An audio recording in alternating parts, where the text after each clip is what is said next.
Wiharanya luar biasa sekali. Luar biasa. Saya lihat pilar-pilarnya saja saya ngeri. Pilarnya itu sama badan saya, lebih gede pilarnya. Apalagi sama bicep tricep saya. Kecil sekali. Sehingga kalau tadi dikatakan oleh Pak Adi dan juga Pak Po, juga Pak Andri Wongso, bahwa wihara ini akan bertahan untuk waktu yang lama. Saya setuju. Karena kalau sudah pilarnya segitu besar, mau apa tuh yang bisa menghancurkan itu? Kuat sekali. Nah, kenapa bisa ada pembangunan wihara sedemikian hebat? Kenapa sampai ada pilar yang sedemikian besar?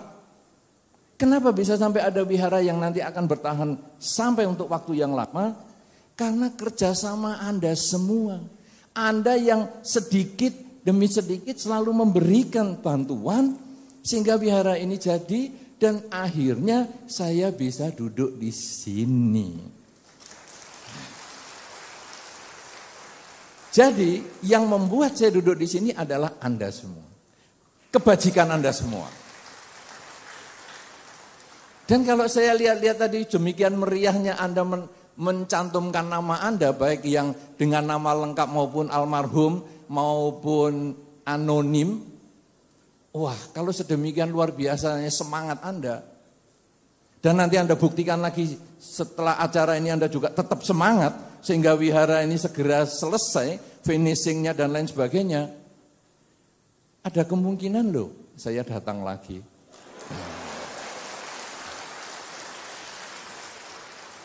Kira-kira mau nggak nih? Buktikan kemauan Anda itu. Kenapa saudara?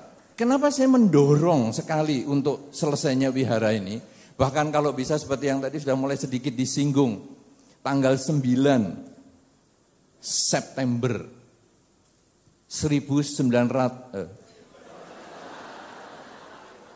2019, 9 September 2019, jam 9 pagi, lebih 9 menit, 9 detik, ada kemungkinan wihara ini akan dilakukan soft opening. Kalau tadi istilahnya Pak Po, buka lembut-lembut. Ya, karena mungkin lantai 4, lantai 3, dan lantai 2 sudah bisa beres. Saudara-saudara, kalau kita lalu melihat wihara itu bisa dibuka lembut-lembut, kemudian melihat programnya Pak Adi yang demikian luar biasa, maka lalu saya membayangkan, wah, ini wihara akan menjadi pusat kegiatan umat Buddha. Karena tadi programnya Pak Adi tadi, atau program yang disampaikan oleh Pak Adi, dimulai pembinaan dari masih anak-anak. Ada sekolah minggu. Kemudian ada remaja. Ada pranikah.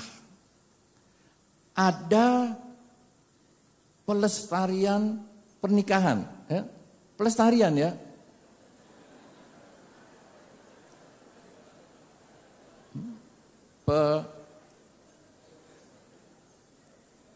Penyegaran, refresh ya, penyegaran pernikahan. Saudara-saudara, itu sangat bagus sekali. Apalagi saudara, tadi saya sudah nunggu slide berikutnya Pak Adi. Ini ada anak-anak, sudah ada remaja, sudah ada dewasa. Saya nunggu lagi, karena nunggu golongan saya, yaitu senior. Golongan sudah 60-an. Kok belum ada? Apa yang sudah senior ini mau dibuang? Tidak diberi fasilitas di wihara. Karena sekarang saudara-saudara, Anda yang umurnya sudah mulai 60, siapa di sini yang sudah 60? Cuma satu orang, berarti saya tidak usah ngomong. Ya, cuma satu orang. Ya, nanti kita diskusi berdua aja Pak. Saya soalnya tahun ini sudah 60. Saya sio tikus. Beliau sio monyet. Maka monyet dan tikus kan Kita sudah berkali-kali duduk, nggak pernah bikin masalah. Loh, tapi Pak Adi ini juga siomonya juga ya. Iya, makanya kita hap. Wah, ini kalau kita bertiga pasti luar biasa ini. Nah, saudara-saudara, kalau sekarang kita ini sudah umur 60. Ada beberapa orang yang rambutnya mulai putih, mulai takut dengan akhir kehidupan. Anda yang masih rambut hitam, Anda selalu berpikir rambut hitam selalu mengantar rambut putih menuju ke krematorium. Tapi tidak jarang rambut putih mengantar rambut hitam. Cuman rambut hitam ini biasanya enggak menyadari itu. Nah, saudara-saudara, Anda yang sudah mulai rambutnya putih, sebetulnya mulai ngeri dengan kehidupan. Gimana ya kalau saya mati? Terutama sekarang juga ada beberapa pengusaha yang anaknya masih kuliah dan lain sebagainya. Lalu dia merasa, kalau saya mati bagaimana anak saya? Nanti masa depannya bagaimana? Kalau wihara bisa memberikan santunan, bisa memberikan bimbingan untuk menjelang akhir kehidupan, saya kira sangat bagus. Kita mungkin wihara ini tidak ada fasilitas untuk panti jompo. Ya, saya melihat semuanya untuk mainan anak-anak, remaja. Lah panti jomponya kemana? Ya nanti kalau Jalan Pajang itu kita bisa beli sepanjang itu. Kemarin saya sudah pesan sama Pak Edi. Mana tuh Pak Edi ini? Pak Edi, oh ya. Kalau kemarin saya sudah pesan sama Pak Edi, kalau Jalan Pajang itu bisa dibeli sampai ke pojok. Bagi Anda yang tinggal di Jalan Pajang, silakan siap-siap untuk direlakan tanahnya untuk wihara. Siapa yang tinggal di Jalan Pajang ini? Siapa? Tidak ada. Padahal tadi Pak Ali sudah siap tuh ya. Sudah ada contohnya. Beliau sudah memberikan dan beliau mendapatkan manfaat. Juga Romo Giri. Beliau dari mulai di belakang Selekta, pinggir sungai kebanjiran, sampai punya kondo, rumahnya banyak, hotelnya juga ada. Ini kan luar biasa. Saudara-saudara, bagi Anda yang punya rumah di Jalan Pajang, atau bagi Anda yang punya saudara yang rumahnya di Jalan Pajang, atau Anda yang punya menantu yang rumahnya di Jalan Pajang, siapapun juga kenalan Anda yang rumahnya di Jalan Pajang, coba dinego untuk diserahkan ke wihara.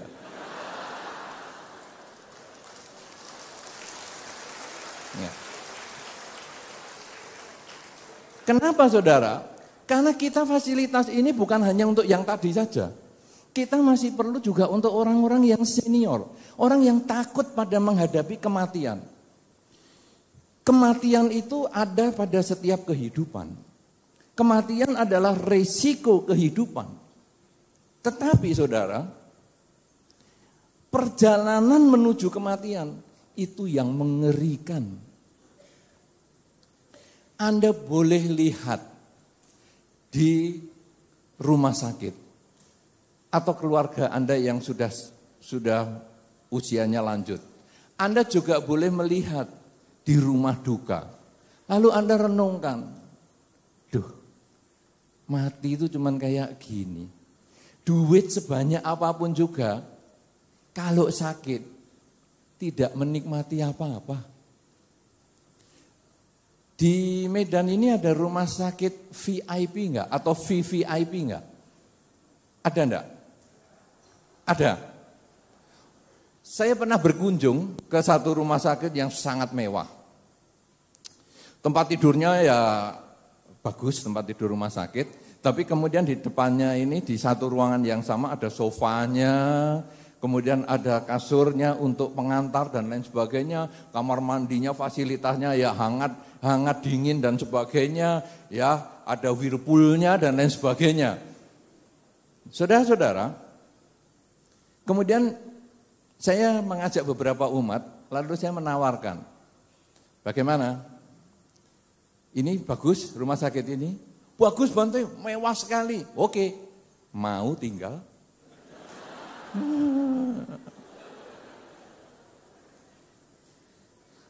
Bagus loh, ada whirlpool. Rumahmu kan enggak punya whirlpool.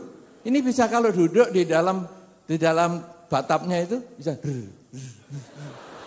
Enak sekali. Mau? Enggak Bu Ante. Kenapa? Nah ya memang fasilitasnya gitu, tapi dicoblosi jarum sana sini itu loh yang enggak enak. Saudara-saudara, kematian adalah resiko kehidupan. Tapi proses menuju kematian itu mengerikan. Nah, beberapa orang ini butuh guidance, butuh bimbingan. Kemana dia pergi? Nah, kalau wihara tidak menyediakan, dia nanti pergi ke dukun.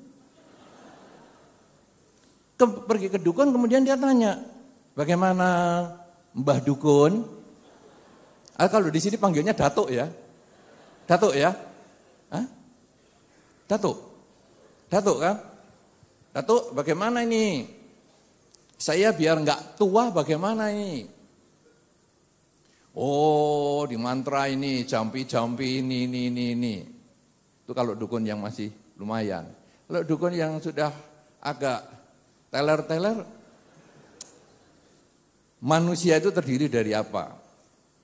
Tulang dan daging. Betul? Setuju? Setuju enggak Anda? Nah, setuju. Manusia terdiri dari tulang dan daging. Bagaimana mengawetkan tulang dan daging? Freezer. Datuk, bagaimana ini Datuk supaya saya awet muda? Freezer. Karena kalau jawab sama biku agak bisa stres loh Anda. Saya pernah ditanya gitu, Bante, kasih dong Bante resep awet muda. Mau Anda?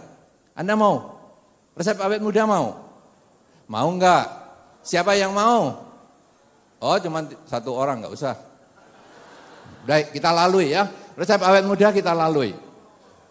Siapa yang mau? Tunjuk jari dong. Wah, sudah banyak. Oke. Saudara-saudara, wah sampai di sana ada juga. Saudara-saudara, kalau saya ditanya, apakah resep awet muda? Jawabnya sangat sederhana, bukan ke freezer, tapi lahir kembali. Kalau mau awet muda, lahir kembali. Nanti Anda yang sekarang sudah senior, sudah jenggotnya putih, alisnya putih, rambutnya putih itu, nanti lahir unyu-unyu lagi. Lucu sekali. Masih bisa dikilik-kilik dan lain-lain. Nah, saudara-saudara, kembali kepada pembinaan senior tadi. Lalu kita pergi ke rumah sakit, pergi ke rumah duka, coba lalu renungkan. Apa sekarang manfaatnya yang saya miliki hari ini? Saya uang ada, saya rumah ada, saya keluarga saya ada. Keluarga saya juga orang ngetop-ngetop. Perusahaan ada, pabrik ada. Apakah rumah bagus, keluarga bagus, posisi bagus, ekonomi bagus, menjamin kita tidak mati?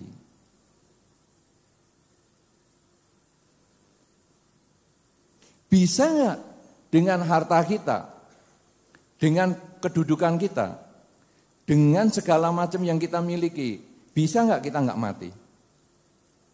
Bisa? Enggak bisa. Coba lihat Anda, prosesi kematian. Semua pasti sudah pernah lihat proses kematian kan? Begitu jenazah, begitu orang yang hidup ini menjadi jenazah, hal yang ditinggalkan pertama adalah harta. Kebiasaan beberapa keluarga adalah begitu meninggal, jangan diletakkan di rumah. Titipkan saja rumah duka. Di Medan ada rumah duka, namanya apa? Hasan? Asam urat.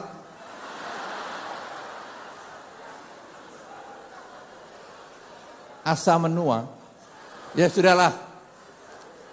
Saya soalnya bahasa bibir agak kurang jelas. Oke, angsa. Angsa pura. Angsa pura. Bukan angkasa pura. Oh. Kenapa ya rumah duka namanya aneh-aneh? Angsa pura. Kalau di Bali, beberapa pantai yang di Bali, rumah dukanya namanya kargo. Mau kemana? Ke kargo. Ngapain baca parita? Apa yang dibacain parita? Kargonya. Ya sudahlah, biarin aja. Saudara-saudara, begitu meninggal, jenazah ini dikirim ke rumah duka. Rumah yang indah, yang dilengkapi dengan berbagai fasilitas air panas, air dingin, kolam renang, ya, kemudian ruang home theater dan lain-lain sudah tidak kembali ke situ. Dia kadang dari rumah sakit langsung ke angsa pura tadi. Langsung. Pernah Anda lihat prosesi begitu? Nomor 1, duit sudah tidak dibawa. Lalu saudara, lebih cilaka lagi, saya sudah beberapa kali juga ketemu. Orang yang waktu hidupnya selalu kalau datang ke wihara kemana-mana pakai high heels. Wah, luar biasa. Saya nggak bisa nirukan lah. Pokoknya pakai high heels, kan ini ibu-ibu kan ada juga yang bawa. Tapi setelah meninggal saudara, pakainya sepatu Bruce Lee.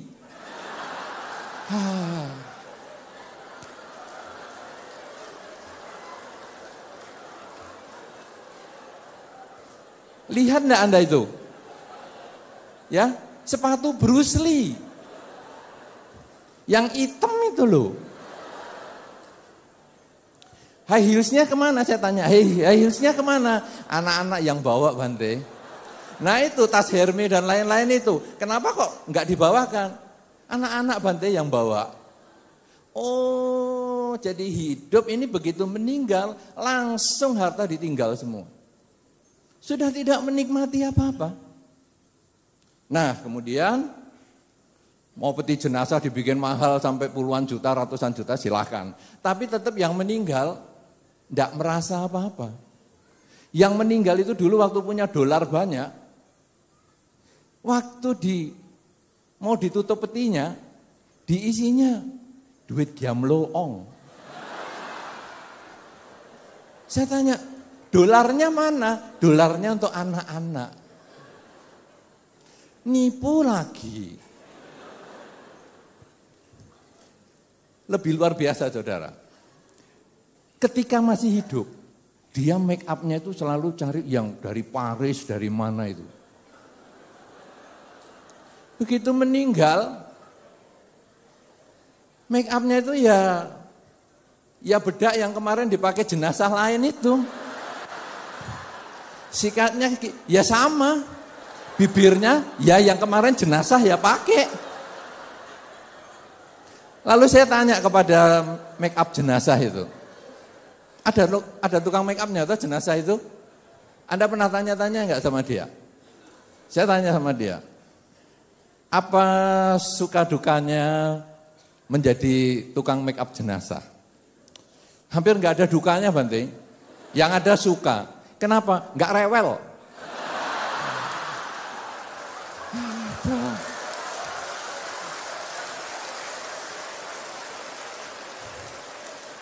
Mau orang kayanya kayak apapun juga, yang tiap hari pipinya dilus-lus dikasih segala macam aksesoris, begitu meninggal bedak paling murah pun mau, enggak protes.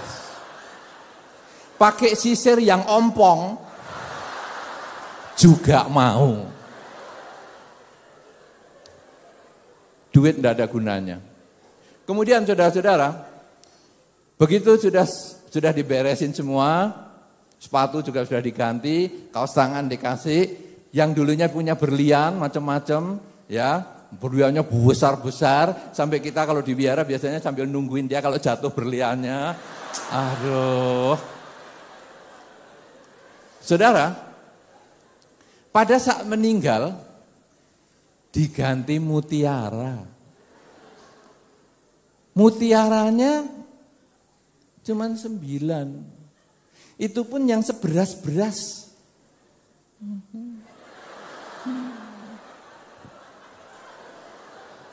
Iya kan? Di sini pakai mutiara enggak? Ya, pakai toh? Ya, itu sebetulnya cerita kongbeng zaman lama, tapi oke lah, kita enggak usah cerita yang itu. Cuma itu sebetulnya kasih mutiara. Jadi saya pernah tanya, kenapa kok enggak berlian? Kan berliannya banyak. Ada yang 1 karat juga itu. Wih, 1 karat itu udah sekian M. Kayaknya ada yang 1 karat yang segini. Oh jangan Bante, yang 1 karat itu nanti untuk perkawinan anak-anak. Oh, harta nomor 1 ditinggal saudara. Begitu kita meninggal. Kemudian peti jenazah ditutup. Mau peti jenazah yang ratusan juta, yang puluhan juta, bahkan yang dana pun, gratisan pun, itu ditutup. Nah saudara-saudara, pada saat jenazah itu di rumah duka, biasanya masih ada keluarga sama teman. Wah ngobrol di situ. Di beberapa kota jenazah ya biarkan jenazah, pokoknya kita ngobrol. Sambil makan kuaci, ngobrol. Kalau perlu di beberapa pojokan main kartu. Saudara-saudara, tiba saatnya jenazah besok akan diberangkatkan. Itu nanti akan kelihatan. Kita besok ke kuburan ya, atau ke krematorium ya. Apa jawabnya yang lain-lain tuh? Aduh besok aku sibuk, besok aku ada pertemuan, aduh enggak bisa, itu besok pelangganku datang, aduh gini. Teman mulai menghindar. Kalau tadi duit sudah enggak bisa dibawa. Nomor 2, teman mulai pergi. Sehingga ketika ngantar jenazah, orangnya sudah sedikit dibandingkan dengan malam kembang yang ramai sekali. Anda membuktikan itu? Membuktikan kan? Anda pernah juga cari alasan untuk tidak pergi ke kuburan atau ke krematorium? Pernah? Pernah? Normal. Tidak salah. Karena memang itu sudah mianya mendiang. Mianya, nasibnya si mendiang. Nah saudara-saudara, sampai di krematorium atau sampai di kuburan, ya entah itu lubang kuburan atau itu pintu krematorium, nanti semua menggunakan ekspresi drakor, drama Korea.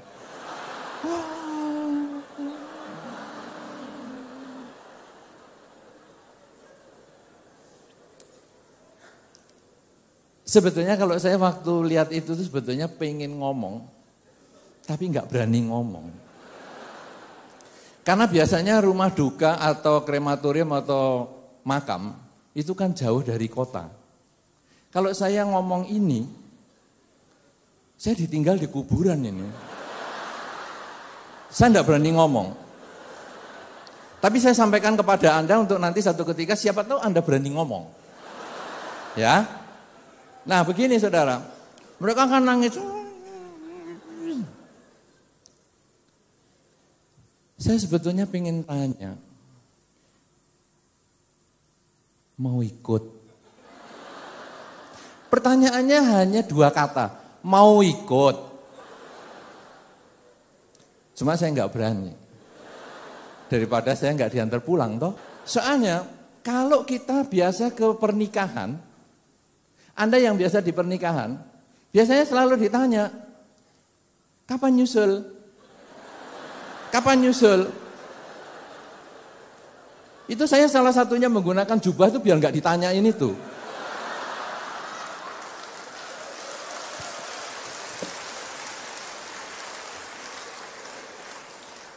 Sehingga walaupun saya single, tapi nggak ada orang tanya, kapan nyusul? Ngomong-ngomong Anda tahu ya bedanya single dan jomblo ya? Sudah tahu ya? Sudah kan?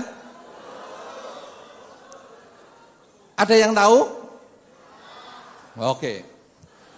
Saudara-saudara, di dalam masyarakat itu ada dua kata yang mirip, single dan jomblo. Seorang biku adalah single. Karena single itu adalah pilihan. Saya memilih tidak menikah, single. Jadi kalau status di KTP bisa ditulis single.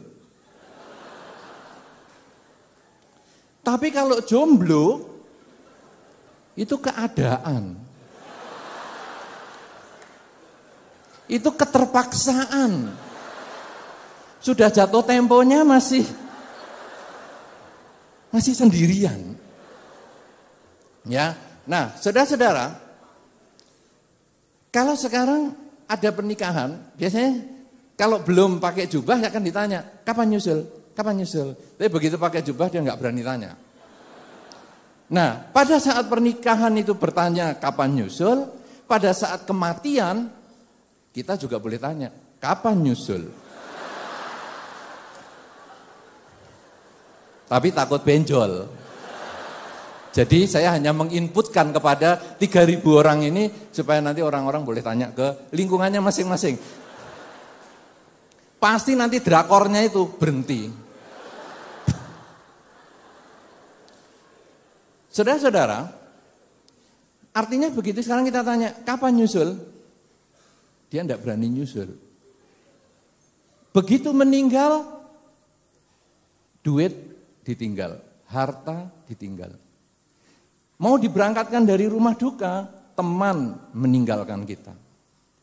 Masuk ke pintu krematorium, masuk ke liang kubur, keluarga mundur. Semua orang akan mengalami itu. Anda pernah melihat keluarga yang meninggal ini, mendiang ini langsung ikut minta dikubur? Pernah melihat? Yang ada cuma di film-film itu. Si kuburan sambil berbaring di atas peti mati supaya teman-teman narik. Coba kalau teman-teman nggak narik. Aku keluar dulu.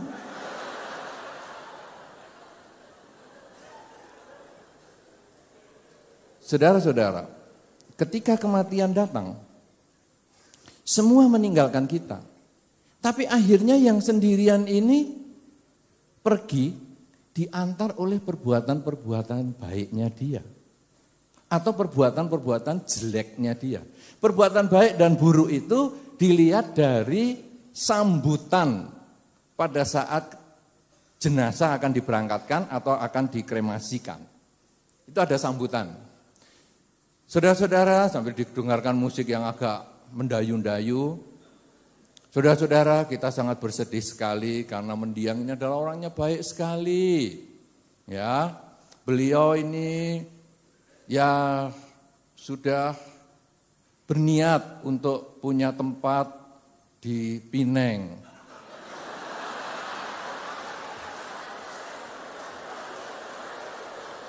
Tapi karena karma baiknya belum cukup, baru mau tanda tangan, sudah berangkat. Jadi akhirnya niat beliau untuk di Pineng tidak bisa. Tapi ya kita berbahagia sekali karena berarti ini beliau bisa tetap berkumpul bersama-sama dengan kita di kota Medan. Nah, ini berarti orang baik. Ini orang baik. Tapi ada juga yang saudara-saudara kita walaupun ada sedikit kesedihan, tapi sebetulnya kita rela melepas mendiang. Ya semoga mendiang sesuai dengan karma baiknya selama hidup walaupun agak sedikit, karena jarang berdana, dan juga tidak menggunakan kesempatan untuk membangun wihara Mahasampati. Maka kalau beliau sekarang terlahir di alam yang kurang baik, ya terserahlah. Karena Mia kan dibuat sendiri toh. Wihara kan hanya menyediakan. Wihara Mahasampati menyediakan fasilitas untuk berdana bermacam-macam. Tapi tidak dipenuhi. Ya terserah dialah. Kita kan gak bisa maksa dompetnya orang kan. Jadi ya semoga beliau berbahagia. Dan ini kunjungan yang terakhir, saya gak nyembayangi lagi lah ke sini. Wah ini berarti mesti orang yang kurang jasanya untuk wihara Sampati. Kira-kira kalau Anda kurang jasanya bisa loh digituin. Hati-hati loh. Karena karma itu yang mencatat sendiri. Nah, saudara-saudara, jadi sekarang akhirnya uang ditinggal, keluarga ditinggal, teman ditinggal, yang ada hanya perbuatan baik. Lalu kita merenungkan sekarang, saudara. Dalam perjalanan hidup saya ini, saya kadang mencari uang, terus bekerja. Tapi saya hanya mendapat. Saya hanya ingin memperoleh apa yang saya inginkan. Sehingga saudara, ada dua kata dalam bahasa Indonesia, kebahagiaan dan kesenangan. Tadi sempat disinggung oleh Bante Panya tentang kebahagiaan. Kebahagiaan memberi dan kebahagiaan menerima. Saudara-saudara, menerima, kalau sekarang kita melihat pengertian senang dan bahagia. Senang itu karena adanya unsur eksternal. Sedangkan bahagia itu karena unsur internal, di dalam. Jadi ketika kita menerima sesuatu, sebetulnya lebih cenderung kita merasa senang. Senang mendapat. Karena itu senang itu sifatnya sangat temporer. Senang mendapat. Dan senang mendapat ini bukan hanya manusia yang senang mendapat. Kucing, ayam, ikan, anjing, dan sebagainya, itu hanya senang mendapat. Anda yang punya anjing? Ada yang punya anjing? Beberapa? Coba tunjuk jari. Enggak banyak. Yang punya kucing? Enggak ada. Yang punya ikan? Sudah. Oke, baik. Ada anjing, kucing, ikan, kemudian apa saja ya, binatang-binatang itu. Semua itu hanya senang kalau menerima. Jadi misalnya, anjing. Anda sering kasih makan anjing, maka anjing itu akan nurut kepada Anda. Sudah membuktikan itu? Karena anjing senang dengan Anda. Anda sering kasih makan ikan. Ikan di akuarium itu Anda kasih makan. Nanti kalau Anda sudah mendekat di akuarium, ikan itu noleh ke Anda terus. Anda kasih makan lagi. Ikan itu tahu bahwa Anda yang kasih makan. Kucing juga sama.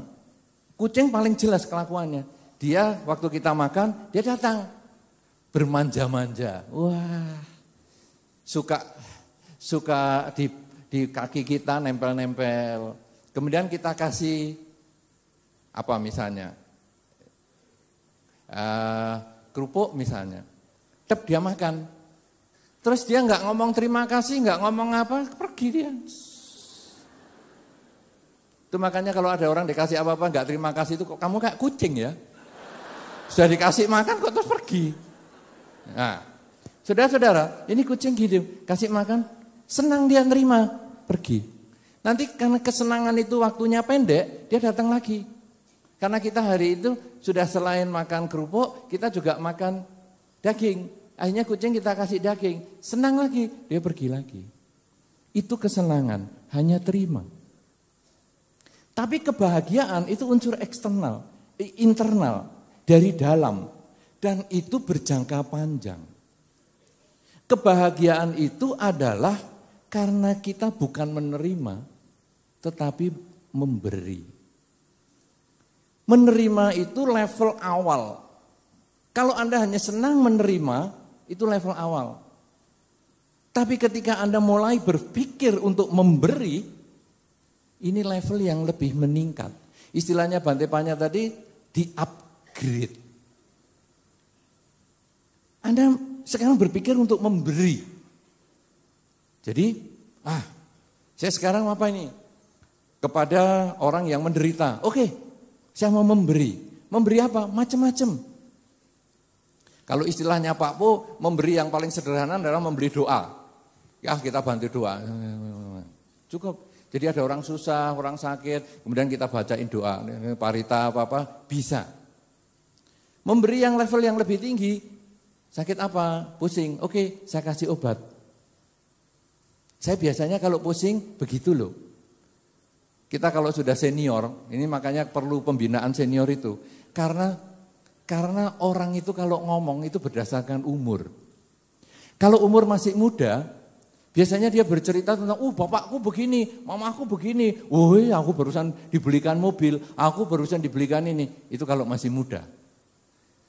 Mulai remaja, pacarku, cantiknya, pacarku, ganteng, dan lain-lain. Itu remaja. Dewasa, aku sekarang ya bisa beli rumah sendiri. Ini gajiku sendiri loh. Ini usahaku sendiri loh. Kamu bisa beli rumah enggak? Kamu bisa beli sepeda motor enggak? Itu kalau dewasa. Kalau tua, obatku sekarang ini loh. Kamu obatnya apa? Aku kok sakit kepala, obatku sudah enggak manjur. Kamu obatnya, kamu sakit kepala ya? Saya kasih obat, ini manjur. Itu kalau orang tua. Nah, saudara-saudara, ada orang sakit, kemudian kadang kita bisa, sini obat, saya kasih. Itu kita mengembangkan pemberian, kerelaan. Kemudian meningkat lagi. Kita bukan hanya memberi doa, bukan hanya memberi obat, ayo aku antar ke rumah sakit. Tapi yang bayar keluargamu sendiri. Lebih meningkat lagi, aku antar ke rumah sakit, aku kasih uang muka. Sisanya keluargamu sendiri. Lebih meningkat lagi, aku antar ke rumah sakit, aku kasih uang muka, dan sisanya aku tutup semua. Ini memberi, dan begitu dia sehat, senang. Kita happy sekali. Tapi begitu dia meninggal pun, kita juga senang. Kita sudah melakukan sesuatu yang terbaik. Kenapa saudara? Karena kita lalu merenung, duit tidak dibawa mati. Saudara-saudara, kesempatan berbuat baik itu banyak sekali. Setiap saat kita punya kesempatan berbuat baik. Begitu melek mata, kita punya kesempatan berbuat baik. Pasangan hidup ngomong. Belum gosok gigi, sudah ngomong. Mengerikan toh? Kalau pasangan hidup itu sudah tidak punya gigi, malah aman. Walaupun dia ngomong, kan hanya gusi saja. Enggak apa-apa. Tapi begitu ada giginya, ketika malam itu banyak ludah yang ngumpul di gigi, ngomong, lumayan loh aromanya. Saudara-saudara, kita menggunakan jurus yang Bante Panya sampaikan tadi, memberikan maaf. Aduh ya, kamu tahu enggak kalau pagi gini belum gosok gigi kamu ngomong selamat pagi itu sebetulnya baunya dalam 2 meter terasa. Kok enggak terasa ya? Enggak terasa nih. Wah iya betul. Saudara, itu memberikan maaf. Kita sudah mulai meningkat berbagi. Kemudian pasangan hidup ataupun keluarga sakit.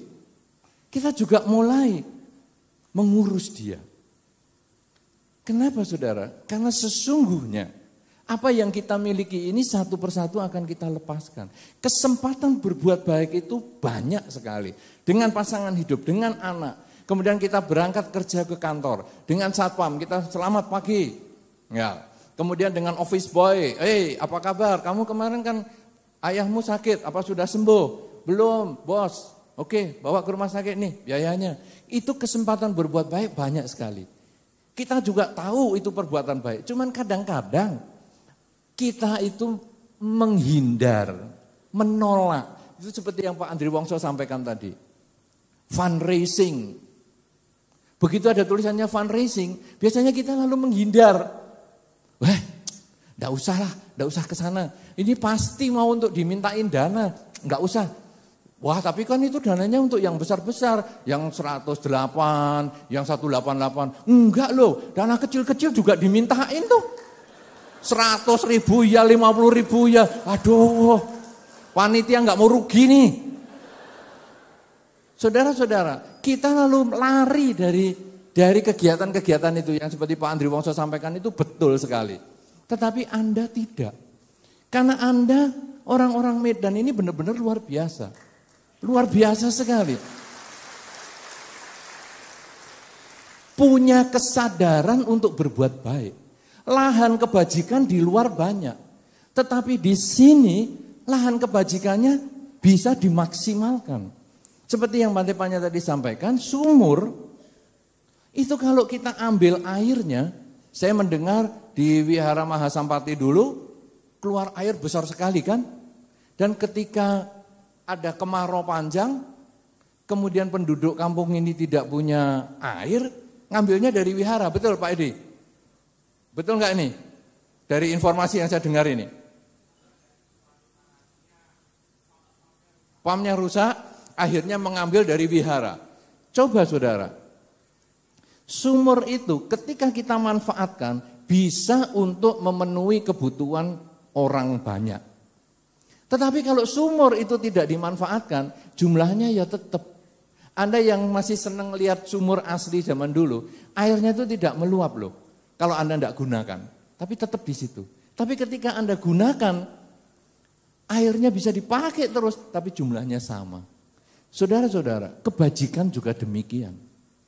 Makanya saya sangat sepakat dengan apa yang dialami oleh Romo Giri. Beliau menggunakan sumur rezekinya itu. Ya sudah, saya punya 70%. Kemudian Pak Aliko, saya punya 30%. Sumur rezekinya ini diambil, dikeluarkan. Tapi malah jadi nambah lagi.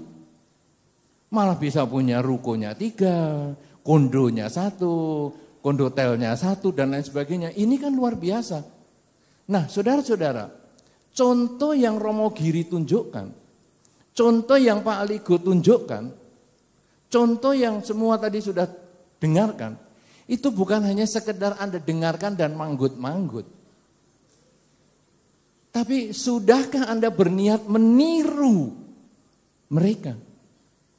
Jangan orang hanya mengharap hasil, tidak melihat asal. Asalnya Romo, orang yang datang sebagai pendekar tangan kosong, dari tebing tinggi tadi ya, pendekar tangan kosong, sampai sekarang apa saja ada. Tapi nanti sampai di Pineng,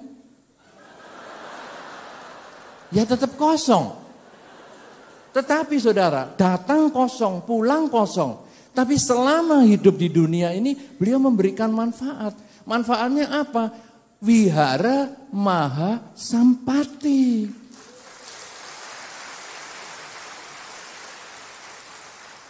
Kalau demikian saudara, siap nggak kita meniru? Sedikit banyak tidak masalah. Ya, jadi apa tadi istilahnya Pak Bo itu ya? Tampuk-tampuk punho. Nah, ya, betul ya? Tampuk-tampuk punho. Betul ya? Dikit-dikit nggak apa-apa, bagus juga. Karena apa saudara? Kalau air itu menetes sedikit-sedikit, satu malam penuh juga satu tempayan.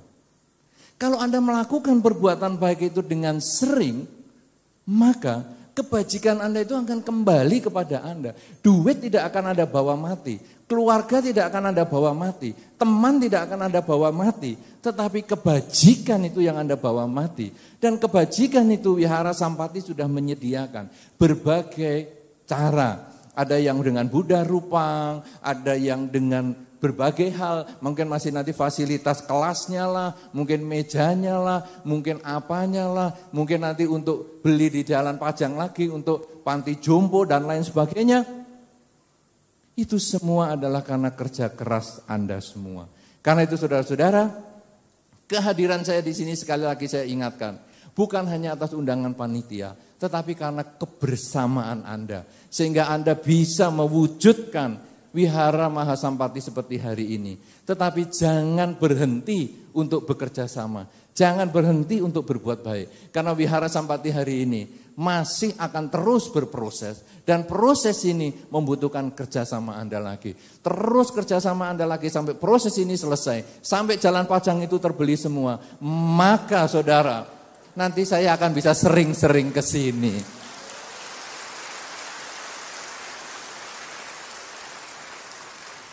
Dan kalau saya cocok, siapa tahu saya jompo di sini. Lumayan loh jompo-jompo ceramah. Ya seingat-ingat saya saja, toh? Tapi kan lumayan. Nah, saudara-saudara, karena itu mudah-mudahan kegiatan Hari Berdana pada hari ini akan Anda manfaatkan semaksimal mungkin, sehingga Anda tidak akan meninggalkan tempat ini sebelum Anda ikut berpartisipasi.